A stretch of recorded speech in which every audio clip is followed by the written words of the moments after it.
जनसंवाद न्यूज, सत्य आणि विश्वासाची बातमी। अंबरनाथमध्ये एका सराईत गुन्हेगाराला अवैधरित्या पिस्टल घेऊन फिरताना पोलिसांनी बेड्या ठोकल्या आहेत। या गुन्हेगारावर यापूर्वी हत्येच्या गुन्ह्यासह 17 गंभीर गुन्हे दाखल असून त्यामुळे तो अंबरनाथमध्ये कुणावर हल्ला करण्याच्या तयारीत होता का या दृष्टीने पोलिसांनी तपास सुरू केलाय।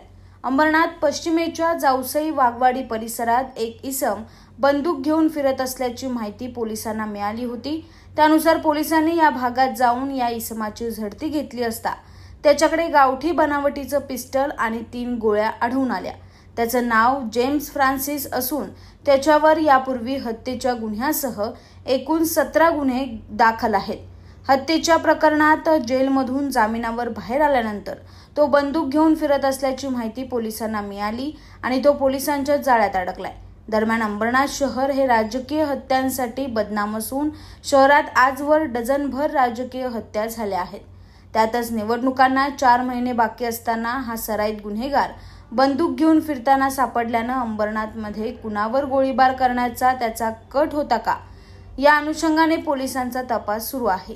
अंबरनाथ पोलीस ठाणे हद्दीत दिनांक 18/5/25 रोजी संध्याकाळी आम्ही जावसई परिसरामध्ये गस्त करीत असताना अशी खबर मिळाली की वाघवाडी परिसरामध्ये एक इसम अवैध गावठी शस्त्र घेऊन फिरत आहे।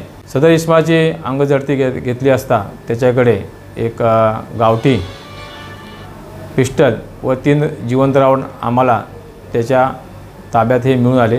गुन्हा रजिस्टर क्रमांक 443/25 भारतीय हत्यार कायदा 325 अन्वये गुन्हा दाखल करण्यात आलेला आहे। आरोपीची पार्श्वभूमी पाहता त्याच्यावर एकूण 17 गुन्हे आहेत, त्याच्यामध्ये खुनासारखा गंभीर गुन्हा सुद्धा आहे।